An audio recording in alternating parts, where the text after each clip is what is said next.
Tottori. Hello, guys. Nice to meet you. Welcome to Tottori today. So nice talking to you. So originally, you're from Morocco, right? My parents were born and raised in Morocco.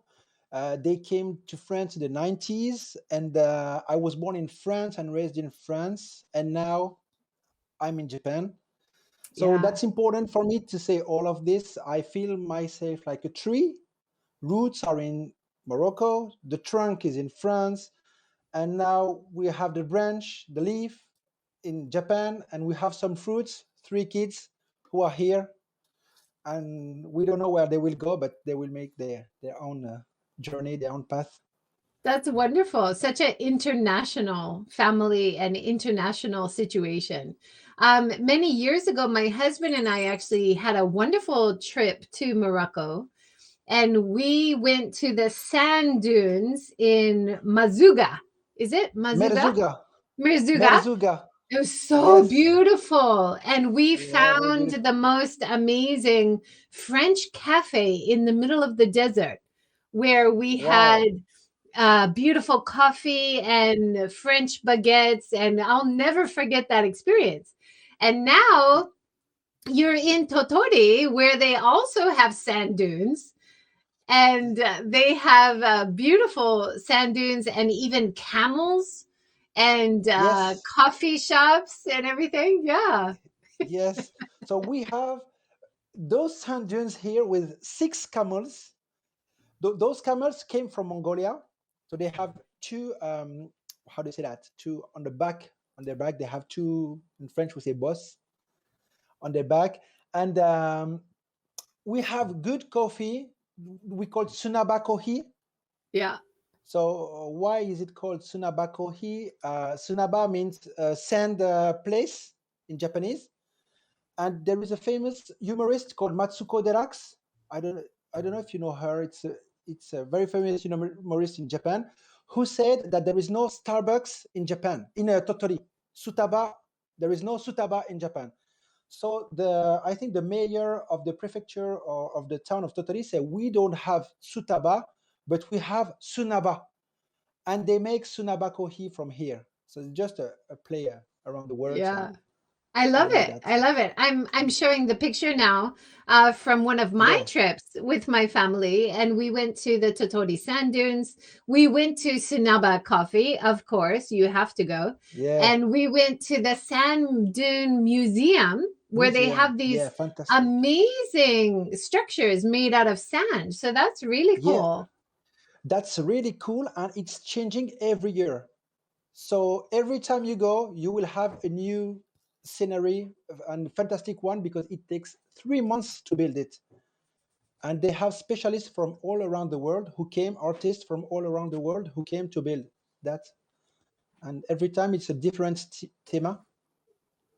Good to Yeah, come. it's Yeah. it's so interesting. And I think when we went, it was a few years ago, and they had a Walking Dead TV show theme. So every Oh, every character looks like zombies. oh. So Very I think, special. yeah, it changes all the time, right? Yeah. Yeah, yeah, yeah, yeah. We saw about Thailand. We saw they made a very big scenery about no, it wasn't Thailand, it was Cambodia. Angkor Wat rebuilt with sand. It was very impressive, very fantastic. Yeah. Yeah, and every time it's changing. And then you also shared about a really interesting town called Kurayoshi. Yes. So Kurayoshi is the place where we are living now. It's famous for it's really in the middle of Tottori, and it's famous for the place we call Akagawara. So it's a place where they had a lot of people buying and selling things, and we have a lot of kura. So all the place where they were putting things in stock, kind of stock, and you have this old machiya, kind of machiya, who are here, and it's very beautiful. It looks like a nostalgic now, but it's very nice to walk in there. And all around Tottori, you have a very beautiful nature, so it's very nice place to go. One famous mangaka wrote about Kurayoshi. His name is Taniguchi Jiro, and he made a Uh-oh. We lost you for a minute. Okay, I'm here. Okay, you're back. You're back. You're back. Okay, great. Yeah. So sorry. No, Yeah, no, so that's come. okay. Jane Okay, Nakata just commented that she is watching from Fukushima today. Fukushima. Now, Jane also has family in Tottori, so she went to live in Tottori sometimes. Yeah, wonderful. Okay. So where in Tottori have you been, Jane? Jane, yeah, maybe she can tell us while she's watching. Ashkent. Okay. Yeah. Okay. So I'm showing one of your photos now. It's a Masuda Ningyo shop. So yes, it's yes, so beautiful with the traditional Japanese dolls, is it? Gorgeous. yes. So this one is one doll shop in Tottori. So we visited two last weeks. So we went to another one who's called Taira. And the very good thing that we had is that the owner of the shop was here, and he spent about 1 hour explaining us all about koinobori and kabuto and everything. Gorgeous. So the good thing in Kurayoshi, and especially now, people are very welcome. So, and in the whole Tottori, if you come here, people are very welcome, and they spend time with you, telling you about their life, about what they are doing, about what they are selling, and it's a nice experience Nice. here.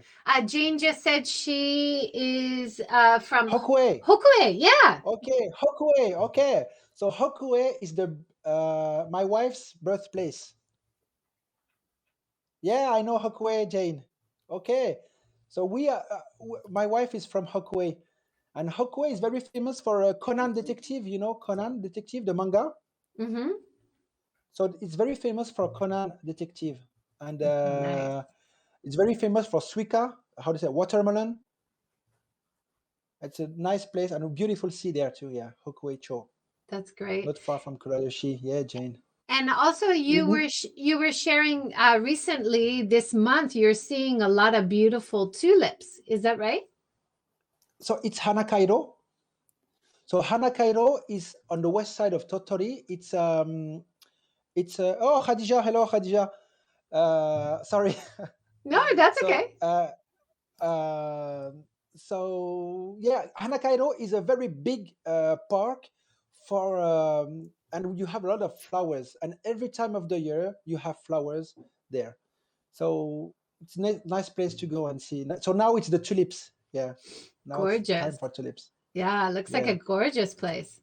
All right, let's yeah. talk a little bit about what you're doing. You you started doing permaculture. Yes, sir. So uh, I like the concept of journey, and we are now doing permaculture, but we started changing our mind about that many years ago, and we met a lot of people. We talked with a lot of people about our life and about how can we live better and how can we do oh yeah, our chicken there. How can we be more sustainable? That's the thing, because being sustainable means everyone can live longer and better. Our kids will have a clean planet to live on. So that's what we are thinking about. And we are living in Tokyo before, and in Tokyo we made some raising beds. We made some. Sorry, I'm back. I'm back. I'm back. Okay. I don't have the Oh, sound. sorry. Yeah, go ahead. Okay, Go good, ahead. Yeah. good. So we made some raising bed. We grew some food there in Tokyo around our house, and we made some compost with worms, and we tried to make our life more sustainable. And while doing the compost, we realized the amount of plastic we were using, because all the we say namagomi in Japanese, but all the the how do you say that in English? Namagomi. I don't know. The I don't. burnable trash. Yeah, the Burnable. burnable trash. Mm-hmm. We put that in the compost, and we saw the plastic we were using. So since this time, we try to lower our use of plastics. And luckily, we met some people like Karina at this time. So Karina, we went with her in Yamanashi at Pitala Farm. So we had a kind of festival there, and we met a lot of people. And at this time, we were reading things like Meadows report. Do you know Meadows report? So talking about the oil peak, and they made an estimation in the 70s, and almost all the estimation they made became true now. So, and the estimation are saying that things will go worse and worse from now for the planet if we don't change what we are doing. So we had all of those things in our head. We met good people like Karina. We have been to Pitala Farm and to other places. And luckily, we had our third kid. So we have 3 kids now. So we have 2 girls and 1 boy. And when our third kid was born, my wife found out that we can have in Japan long paternity leave together. So parents both can go on paternity leave. And we took this chance to change our life and try other things. So we left Tokyo and we came to Tottori. So we had my mother-in-law's place for a while, and we have been searching for a place for us. So we found out a house. We wanted to build to make a guest house in a big old Japanese house, but we found out that they had a lot of white ants inside. So we lost about 6 months in our project, and we have to abandon that and to switch on another project. Luckily, we found another house very quick, and we bought it, and we came here in the countryside of Kurayoshi, and now we are living here. That's wonderful. I saw a photo of your kids going to school, and this is something I've talked to other people who've moved out from Tokyo to the rural areas. Your kids are one of only a handful of kids. Like there are very few students at the local school, right? Yes. So there are 7 kids in the same class now. So every level have 7 to 9 kids. So the good thing until now, I feel that it's not competitive. It's more like collaboration between the kids. Even the upper class kids, they know all the kids from the lower classes. So that's very, how to say that? I feel secure on this. So, and for the study of my daughter, I think that the teacher with 7 kids have a lot of time. In Tokyo, there are 30 kids in the same class. So here it's really, I hope it will be a really, really good experience for her. Yeah. Yeah. I think that's And Mesa wonderful. and Malik, Yeah, and yeah, and the it's so 2, great because the teachers have the same qualification as anywhere else in Japan, right? Because they're all yes, trained on the same level. So even if you're in a tiny country school, you still have great teachers and small classes and a really yes, one-to-one situation with the teacher a lot. That's wonderful. yes, yes, that's really good. And I think that regarding our life in Tokyo and comparing Tokyo to now countryside of Tottori, kids feels much more less stress, and they are really getting, yeah. So that's Lilia. She's cleaning the box of the chickens. So they are I love making that. things they will never do in Tokyo. Yeah. So That's now when they wonderful. were, yeah, and they love to go to the garden, to the hatake, to see the chicken, to grow their vegetables and do a lot of things. They love to doing that. Kids too, yeah. What a nice way to wake up, right? To really understand your food and where it comes from. It comes from the garden, it comes from the chicken coop where I get the eggs, and so I need to take care of the chickens if I want food, right? Like this is a kind of childhood that most kids around the world do not have anymore. They're so disconnected from the They food. Yeah, so the point is that people go to the supermarket and they don't realize that a bunch of chicken was a chicken before. They buy the chicken inside the plastic, inside the box, and they say, "Oh, that's chicken," but they don't really connect the fact that it was some living thing. So if we have to kill a chicken for eating it, we feel pain for that, but we feel that it's necessary to do that for our family. We eat. Oh, we lost you again. Are you I'm coming back. back? I'm sorry, my Are you connection back? it's Okay. not that good. Yep. Okay. Okay, Go ahead. so we eat. We don't eat a lot of meat here in Tottori, and even when we were in Tokyo, we eat meat sometime, but not a lot. And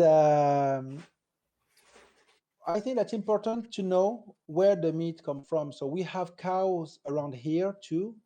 So Lilia and our kids knows that if they eat some meat, red meat, that comes from the cows. So this living cow have to die for us to eat.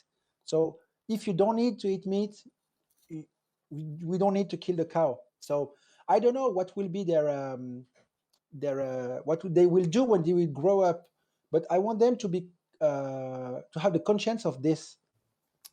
And meat is not at the supermarket. Before coming to the supermarket, someone have to kill a human, not a human, an animal to have the meat. Yeah. I think that's a really healthy way to bring up kids, so they can make their own choice based on real experience instead of just like you said, it's already packaged at the supermarket. They don't have any connection to the animal or even the vegetables. You're growing some beautiful vegetables. I've heard from parents, if the kid is a little picky, once they start growing the vegetables or picking the vegetables, they feel it's easier to try to eat the vegetables. Have you found that with your kids as well? Yes, yes. They feel, um, they have been watching the vegetable growing for a so long time, and uh, they want to taste this thing that took so long to grow. And they bring water to the vegetable. They put the seed inside the soil. So that's the how to say that the that's the result of what they did, and I think they really enjoy that. So yeah, we had some broccoli, some mekabetsu, how to say that in English, I don't know, the chou de Bruxelles we say in French. Brussels sprouts. Brussels sprouts. Okay, Yeah. thank you. And mint and salada and carrots and potatoes and what have we done? Tomatoes, a lot of tomatoes last year. And we start from nothing. The point is that we don't know nothing. So we are learning, and I think it will take a lifetime to learn. But uh, every time we fail, we learn. So, for example, last year we made tomatoes before the tsuyu, and the tsuyu it was from mid-June to end of July last year. It was very very long, and all of our tomatoes rot. I don't know. Went very bad. So this year we will make tomatoes before tsuyu and other tomatoes for after the tsuyu. And what you put on the screen now is a tool that is very interesting. It's a tool that have been made in France for the first time. We call that a grelinette in the 60s. And it allows you to, in English, I think you call that a broad fork. So it allows you to work to make your garden, to not till your garden. You don't need to turn the soil. So if you don't turn the soil, you don't harm the soil. You don't harm the soil. So every living things, bacteria, worms, and humus. The humus stay on the top of the soil, and then you have the lower. How to say that? I had a word, but the lower layer Uh-huh. and the other layer, and that stay all the same.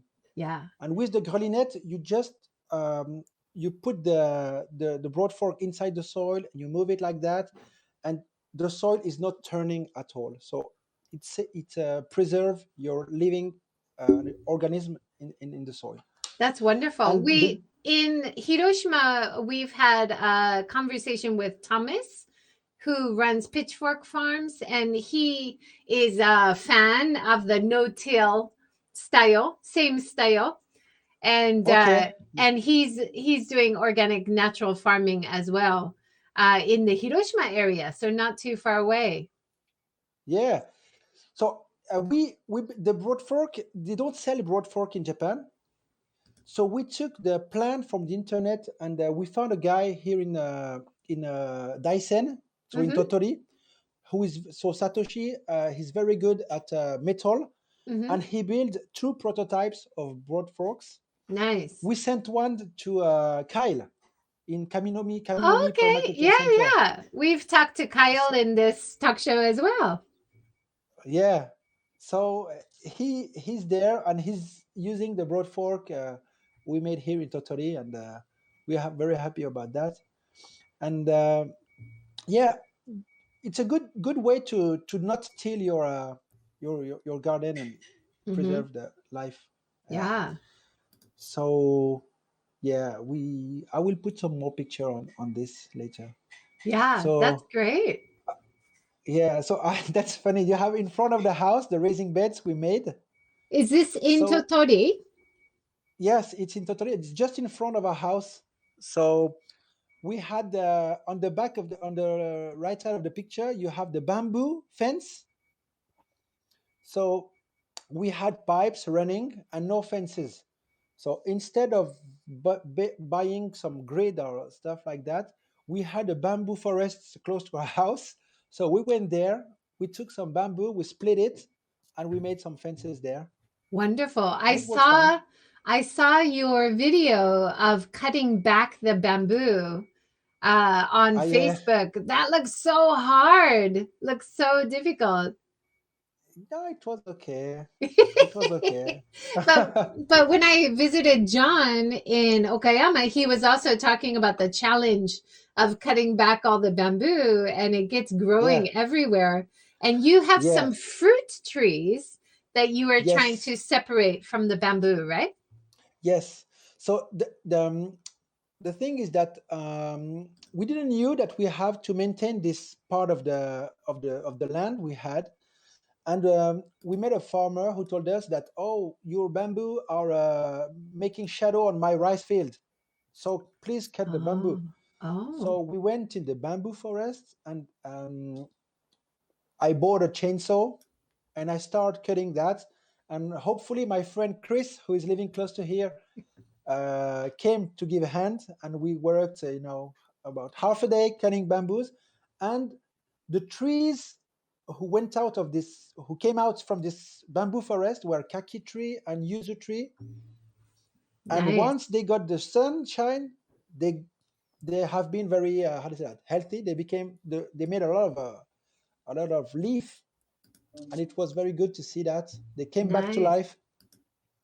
Yeah, that's Yeah, great so because that's in the center picture you can see there is a fruit tree in there, but it's so surrounded by the bamboo that it can't grow well. So, for yeah, anybody listening who doesn't understand Japanese, kaki is persimmon, and what was the other one?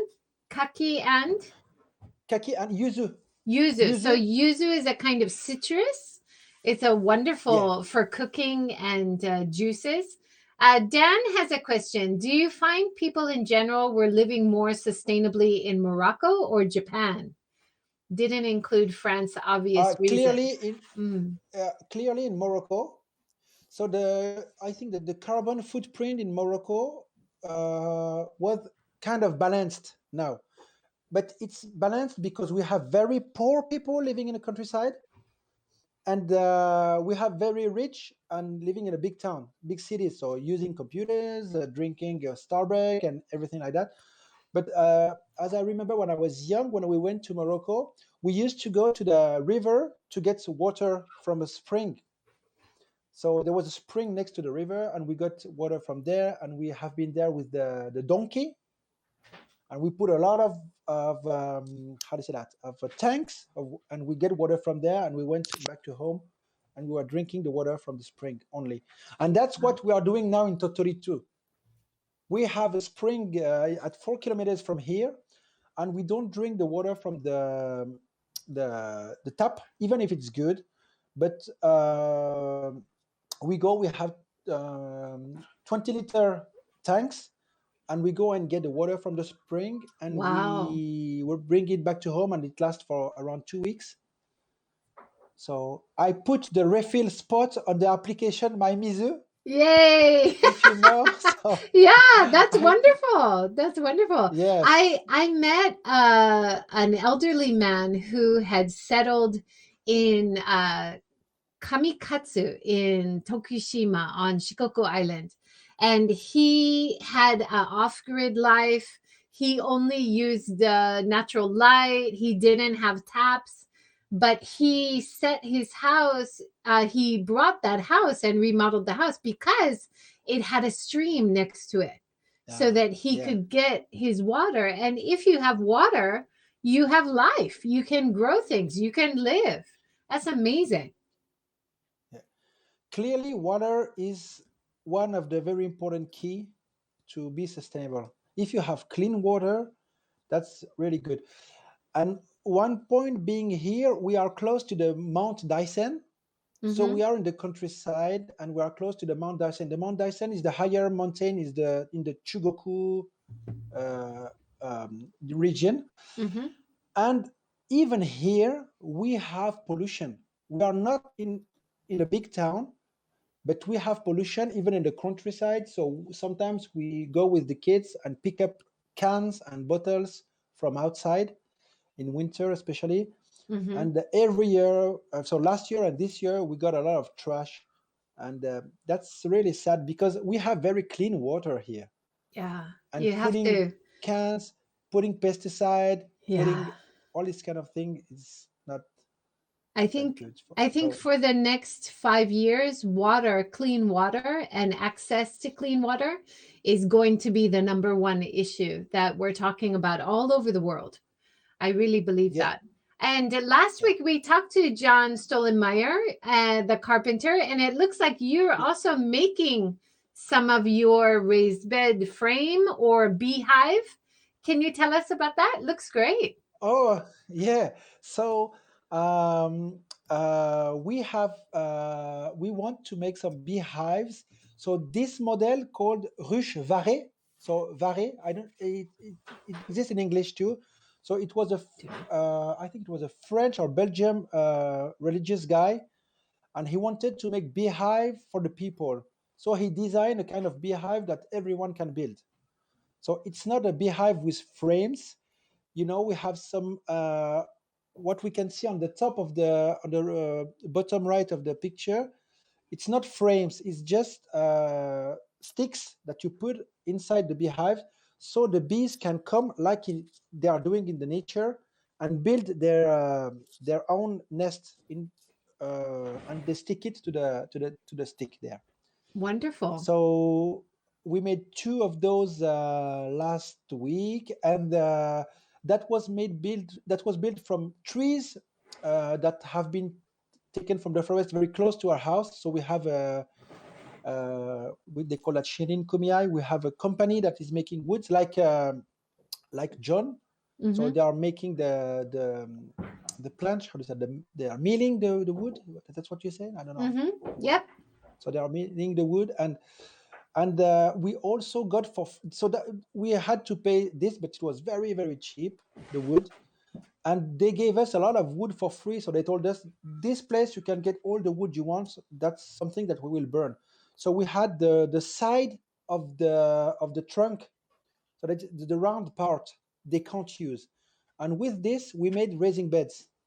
So we Mm. bring that to our home, and we made some two raising beds for now, and we will make more because it gets a lot so that's all free.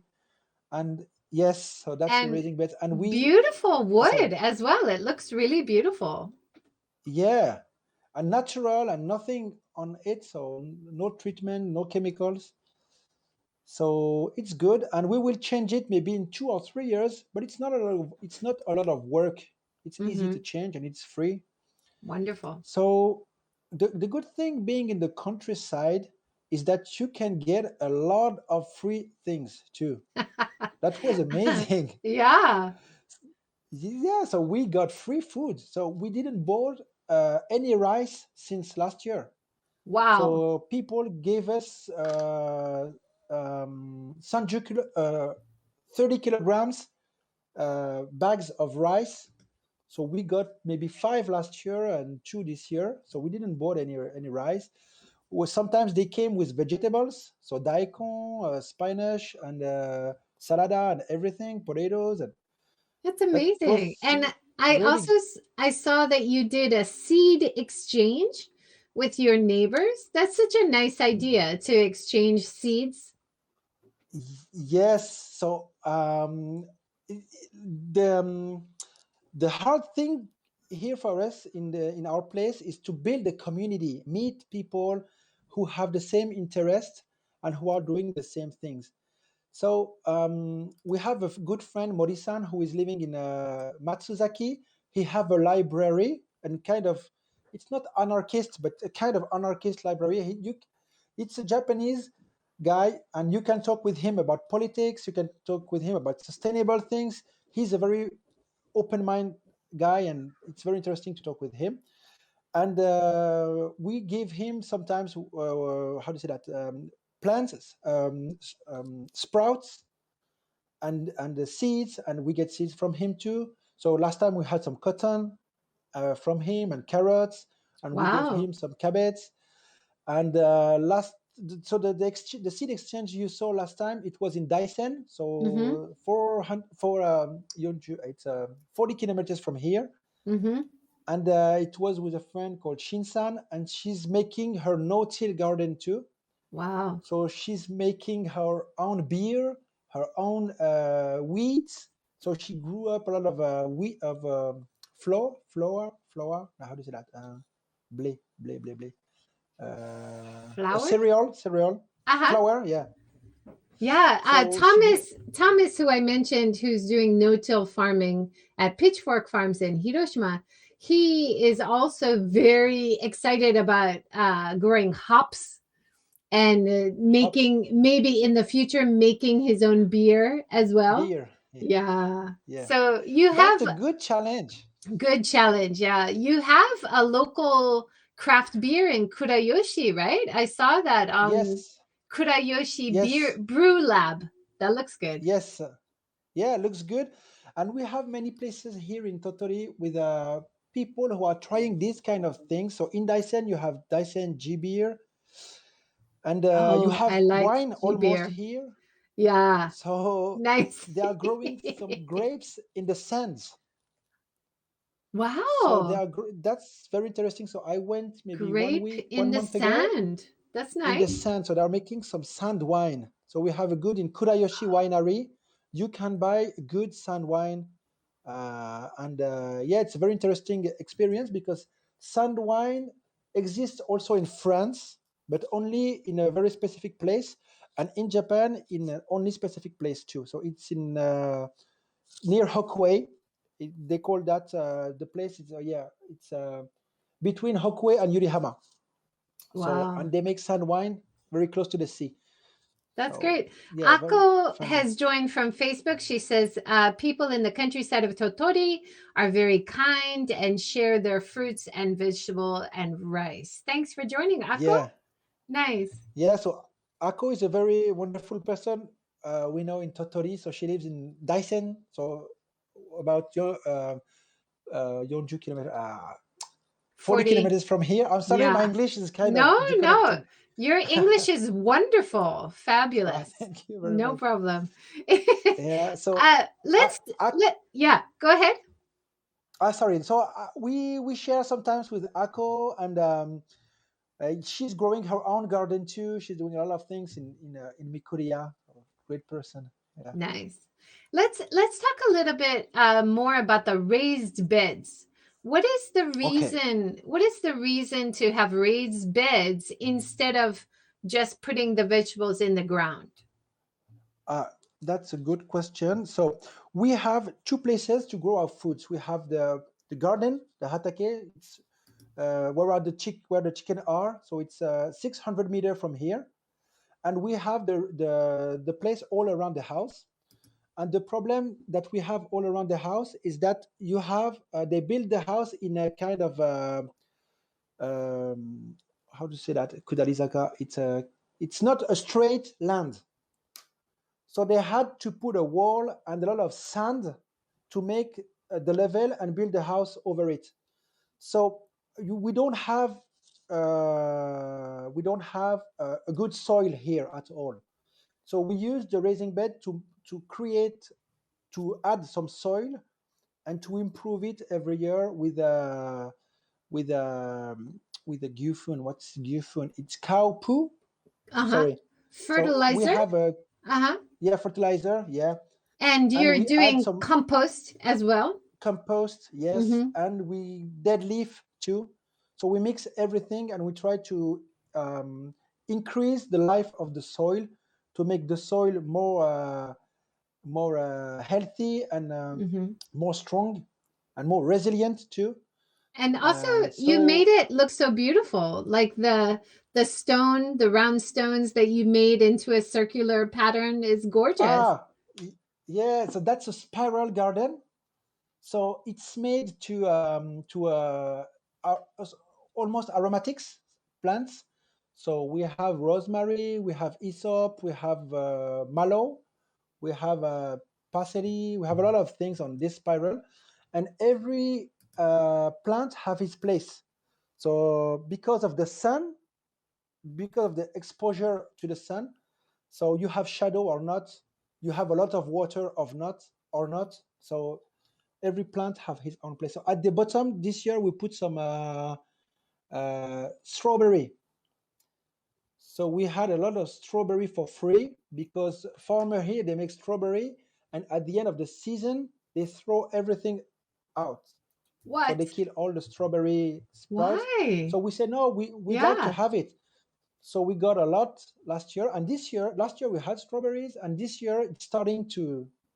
So we had a lot of flowers, and I think we will have a lot of strawberries too. Wonderful. So is Yeah. it seems like a really good design because if you water at the top and then it drains to the lower levels and Yes, all the plants kind of support each other, is that the idea?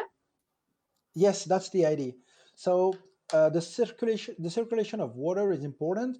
So the plants who are on the top, they don't need a lot of water. So we have plants that we can find around the Mediterranean. So rosemary, especially, and other places. It depends, but a lot of water is at the bottom of the spiral, Mm-hmm. and then you have different levels of water and sun. Yeah. Wow. So Did you that's did a you concept that we yeah. Did you do that's a gardening in France or Morocco as well, or just in Tottori? uh, for me that was the first time in Tottori.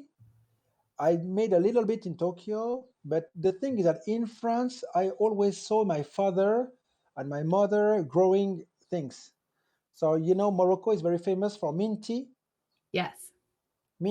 So we had mint in front of a house, and Wonderful. we were a 6 kids family.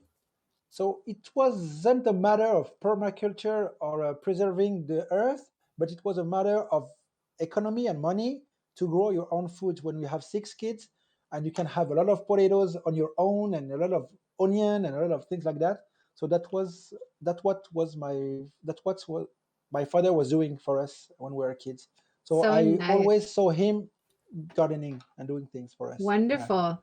Jane has said, we often receive a wonderful mix of fruit from my husband's parents in Tottori and have received from their neighbors, especially amazing giant muscat grapes and nashi. Yeah. So, nashi is kind of a Japanese pear. And of course, massive watermelons. Yeah, nice. Yes. So that's clearly treasure of the region. Those grapes are really, really good and very sweet. And the nashi, we have a special nashi here in Tottori. They call the Nijuseki nashi. So that's what we have here, and it's very sweety too, and very juicy. And the watermelon is also fantastic here. Wonderful. So Let's talk about your shiitake. I'm very excited to learn how you did your shiitake. Can you tell us about it? yes, yeah. So shiitake is also something that the prefecture of Tottori is making, because we had a lot of trees. So I don't know the name in English, but we took some kunugi in Japanese. So we took kunugi, and we put some a little piece of wood with mycelium on it.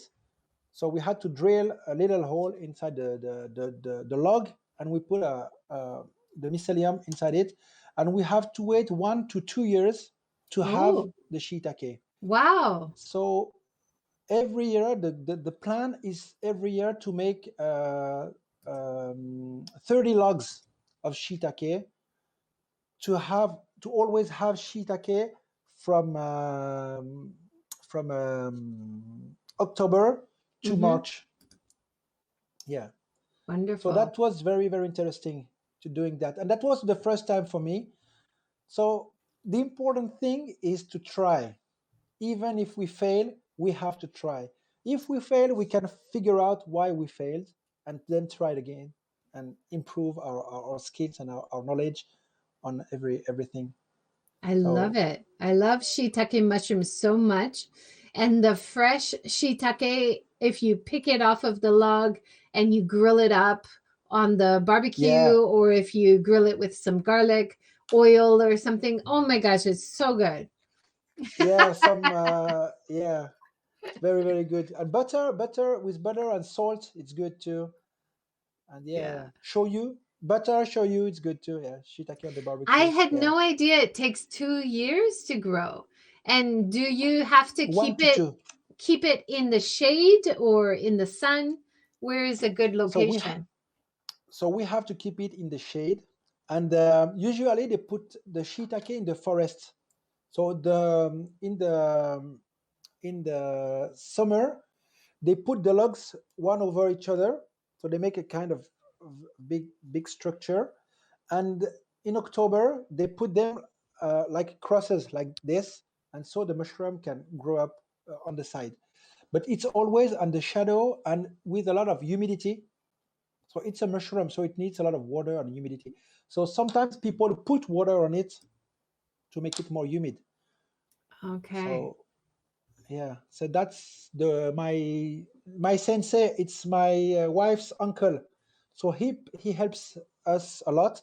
And as I told you before, we got things for free, so we had to buy only the small pieces of wood, but the logs we got them for free. So he gave us all of this.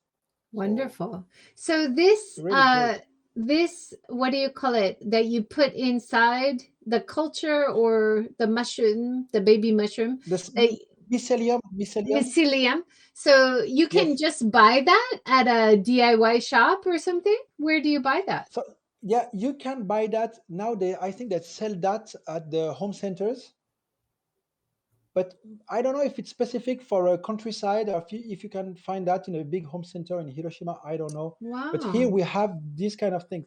But the mushroom we used are sold by the Tottori prefecture, and they are kind of official type of mushroom from here. Wow, how So they fun. want to make a kind of branding, I think, Yeah, for no, this that makes sense. in Tottori. And Yeah. some of the things that I did some consulting for tourism in Tottori, and one of the things I suggested that they try to think about now is to prepare for future tourism by thinking about what plant-based food they can start to promote. So not just the Wagyu beef or the fish, because we know that's not the best Yes. choice for the environment. Yeah. If they can create some kind of vegan option, so having Yeah. local mushrooms, local fruits, local vegetables, that's wonderful way to Yeah. brand Totori in a more So sustainable way, right? y- the point is that they have everything here. Sometimes they don't realize, for example, for vegan food, close to the Mount Dyson, they have a restaurant where monks are working, monks, and they are making Buddhist food, and it's Nice. all vegetables from the mountain, and it's really, really good. And so, yeah, we had a lot of places and a lot of possibilities here. That's great. Yeah, Yeah. I think I was talking to company people that work at the winery and the farm, right? Yeah. So cattle farm. And I was telling them, you know, it's great that you have wine. It's great that you have beef. They're very proud of that product. That's wonderful. But probably when people travel inside the group, there's going to be one vegetarian or one vegan. So even Yes. if at the beef place you have one vegan option, then the group is happy, right? Yes. Yes. So Clearly, this yes. is Looks like they have 10 years, 10 or 20 years late here in the way they are thinking things. yeah. So, for example, we had a meeting with a person from Kurayoshi, and we said that the lifestyle here is amazing. Clearly, you can work the weekdays and in the weekends, going in the mountain close to your house. You don't need to take the train or to take the car. Just ride your bike, go close to the river, to the mountain. But we don't promote this kind of lifestyle. So we have our mountain bike here, and we bought a how do you say that, something to track, so to put our kids inside the kind of small car, so you put our kids in it, and we go all together with my wife and our three kids riding our bicycle all around the place here in the forest, or close to the sea, and we have a lot of things to do here, and we have That's to so promote the wonderful. Yeah, slow lifestyle here. Yeah. definitely. Definitely. Akko says in Totori, we also have great broccoli, leeks, kaki, persimmon, apples, grapes. Yeah. Nagaimo. Nagaimo Nagaimo. is long potato, is it? Nagaimo. Yeah, yeah, Okay. kind of long. It's not potato. It's a kind of long vegetable. They call that like nagaimo, but it grow. Hokue is very famous for that too. So nagaimo, and yeah, they grew up in sand too. They are producing this nagaimo in the sand. Nice. Yeah, I and just want to introduce your Instagram if anybody's interested in thank you. seeing more of your activities. So the name of your Instagram, can you tell me again? I can It's see it here. zero kara permaculture. Zero kara permaculture. So zero kara permaculture means we start from zero permaculture, and we are trying. So you can see now we have the ciboulette. So I don't know what's the name in English, but those seeds we bought them from Cocopelli from France. So it's not chemical seeds. So now we are buying everything from Tanenomori, and we are trying to find out other companies in Japan who are making organic seeds. But those one were from France. So, and we have our raising beds. We have our borage. So the Mhm. borage who is very beautiful now. We had a lot of bees coming, but not in the nest yet. So the Oh, beehive really? not Okay. yet. Yeah. Yeah, I want to So we ask have. more about the beehive. So when you set up the beehive, how do you collect the honey? Are you going to buy the suit and I collect the think I honey? will do that. Yeah. So the thing is that this kind of beehive is interesting because we it's not made for harvesting everything. So you in Japan you have, the trunk beehive. I don't know if you have seen that before. You have a trunk with an empty inside of the trunk. So you put that in the field, and the bees come inside the trunk. And at the end of the season, you take all the what is inside the trunk. So the bees have no more house and no more place to spend the winter, because the bees are making the honey for the winter. They are making their own food. And if we take everything, they can't eat nothing. So the point with this kind of beehives, the Abe beehive, you can add modules. You raise up the for example, those three modules. You raise them up, and you put another module at the bottom.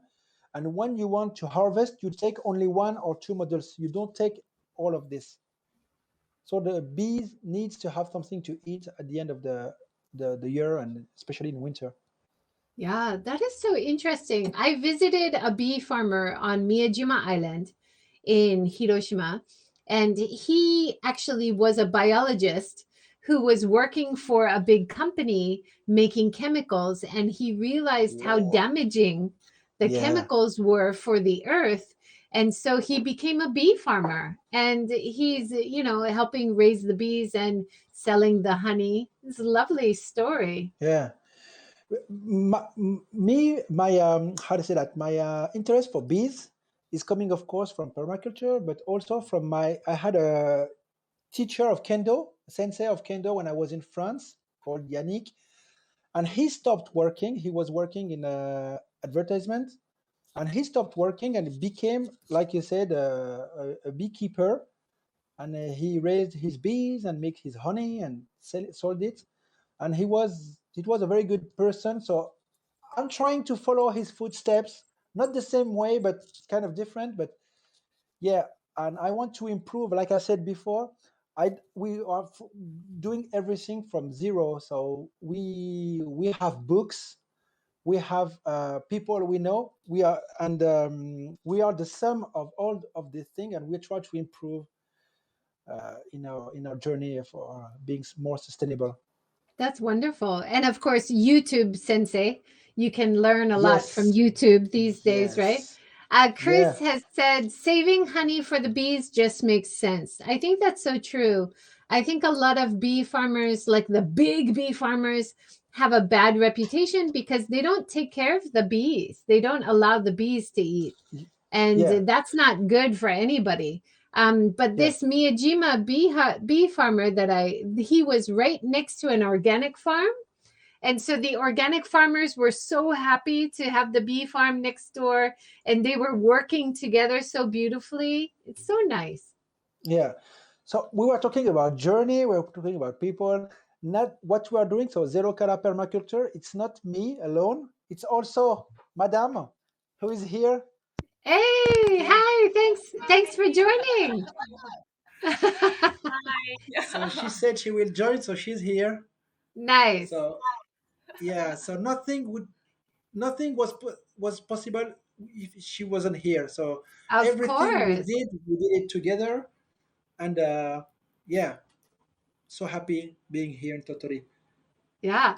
In so many things with farming or remodeling an old house, it's so much easier if you have a partner or you have a family and everybody's helping. So it's so nice to see you guys working together. Yeah, Wonderful. yeah. She did a great job finding the house, especially because it was hard here. Uh, the the good thing in because we saw a lot of people having IKEA Uh-huh. and big houses and making a lot of work inside it. We saw wonderful people making guest house. Oh no. We I'm lost back. you. Okay, you're back. You're back. Okay, Yeah. so our first plan was to do so, but after that we had to resign, and we found this house here in the countryside, and it was a not an IKEA. It was not an old house. It's a maybe 30 years old house, 20 years old house. But in our kind of ecological way of thinking, it wasn't bad. The worst thing was to rebuild a new house. If we go in a place, instead of keep it let it abandoned, it was better for us to go inside this house and rebuild it and remake the garden and try to make this garden with a lot of uh, herbs, with wild herbs, garden that can feed Yeah. ourselves directly from in front of our Yeah, that's house. wonderful. So she's Madame Herb. She's in charge of herbs What and and blueberries. blueberries, how Blueberries. wonderful. One thing I noticed on your Instagram is you found a snake in the kids' in the kids' play area. Yes, So have you yes, noticed any kind of country dangers or country new things moving a family to yes, the rural area? yes, a lot. So first was the snake. So this one is good. It's a shimahebi, so it's not a problem. He doesn't have poison, I think. But we have a lot of mamushi. Mamushi, it's kind of viper, Yeah, that's a bit and scary. those one are dangerous. And we have also very big bees. How do you say that? Suzumebachi. Susumebachi, it's a kind of So hornet, like a hornet. nasty. In America, they Yeah. call it the murder hornet. Yes. So we have those here, Oh no, those and are scary. they and so the kids last year they met one or two times, so they learned that they have to stop. They don't move and they stop. Good. And we saw that Lydia was very good at this. So she met hornet two times and she stopped and the hornet left.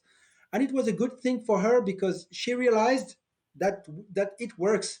If she stops, the hornet is not here for attacking her. But when she last year she was jumping when we went by car, went to somewhere here in Tottori, and she run, and I told her beware of snakes. We have snakes here, and she saw one snake, and she jumped around, and she was a bit scary, but it was okay. She wasn't like this because I want them to keep control. Yeah, We have danger, even if it's dangerous. If you lose control, then it's over. yeah, And those snakes are really dangerous. Yeah.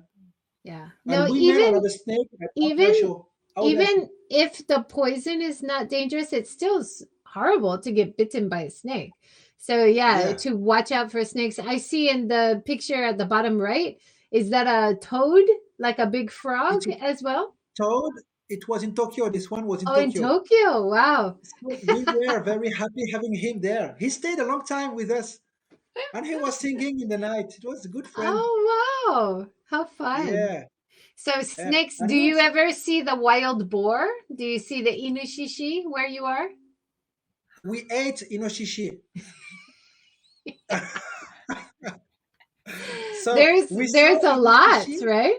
Yeah. Yeah. Yeah. A lot. But not especially around our place. Here we have snakes and mukade. Do you know mukade?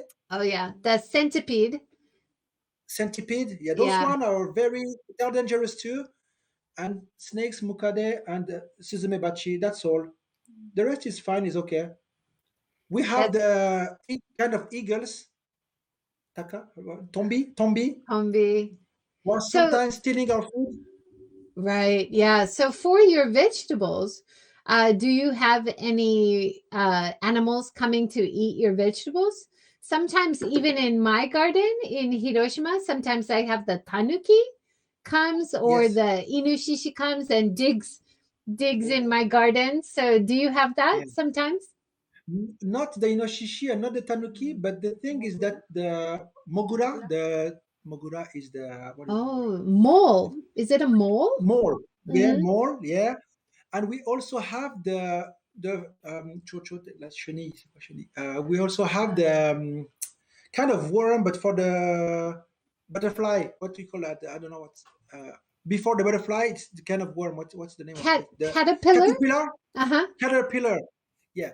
So we had a lot of a caterpillar last year, but the good thing is that we realized that it's not the Suzumebachi, but the hornet, the small hornet, eats the caterpillar. So the point is in permaculture is to have a balance of your ecosystem in your garden. So we didn't kill the hornets, even if it's kind of dangerous for kids. So we left some nests around the house, but they were eating the caterpillar on the sprouts. So that was a good thing. So, yeah, we have a lot of spider. I think Yeah. spider is the kind of protecting our garden. Wonderful. A lot of spiders. Yeah, That's and wonderful. fish. And I I love what you're talking about in terms of balance. That makes a lot of sense. Yeah, keeping a balance. And Yeah, you don't know which is going to help with the balance. Like you said with the wasp, and the wasp was eating the caterpillar. So then you can have a better balance in your garden. That's wonderful. Yeah. Reda says from Morocco joining. Thanks for joining. Hello, Reda. Nice. Hello, Chris from Denver. Wow. So yeah, we salam frère. we are really enjoying this life. So the end of the paternity leave is in 1 year. So now the point is that we have to figure out what we have to do in 1 year. We don't know yet, but the life that we are living now is a kind of the life we dreamt about. It's very simple, and we spent 1 year with no clock in the morning, no ring, no, kids, and everyone was waking up when he wanted to wake up, and it was really good. Wonderful. Yeah, madam. That's an amazing amount of paternity leave. That's wonderful that you could get it. And it's perfect timing during coronavirus to go to the countryside, to try to be a farmer, to have a natural life, social distance in Tottori. That's wonderful. Yeah. We have the social. We didn't live with mask last year almost. We met no one here. So we were going to my mother-in-law's house, and when we met friends, it was outside, but with kind of social distance. But it was great, very good, Yeah. very good life. That's wonderful. Well, maybe if you have one more child, you can take one more year of paternity leave. No, I think we are over with child now. It's okay. 3 child is enough. It's enough. Enough. Yeah. Well, thank you so No, much that's for sharing your life in Tottori with us and your ideas for permaculture and growing your own food. And I am sure you are doing a wonderful service for your local community just by being there and helping give life to the rural area where there's so few people now. So thank you so much. Thank you very much. Thank you very much. And we learn a lot from the local community too. With the old person here, we really learn a lot from them. They are really amazing people. That's Yeah. wonderful. So And thank you very much for joining us yeah, too. thank you so much. And just to remind everyone, if you want to see more about Farid and his family's activities, have a look at their Instagram page, Zero Kara Permaculture. Yes, thank you very Zero, much. yeah, Kara So Permaculture, yeah. yes, thank you very much. So just for Reda, my father is from a place called El Aderj in Middle Atlas, and my mother is from Safi, Asfi in Morocco. Yeah, so my father is close to Fes in the north, and my mother is close to Asfi in the south of Morocco. Wonderful. I love your international heritage that you're bringing to the countryside in Tottori. It's so wonderful. And so many languages, right? Your family speaking English and French and Japanese? French, Japanese, Japanese. a little bit of English, a little bit of Arabic. So yeah, we're trying to mix everything, but yeah, it's good. It's a lot of fun. Wonderful. And I'm not so far away in Hiroshima, so maybe once the COVID numbers come down a little bit, I would love to come and visit you.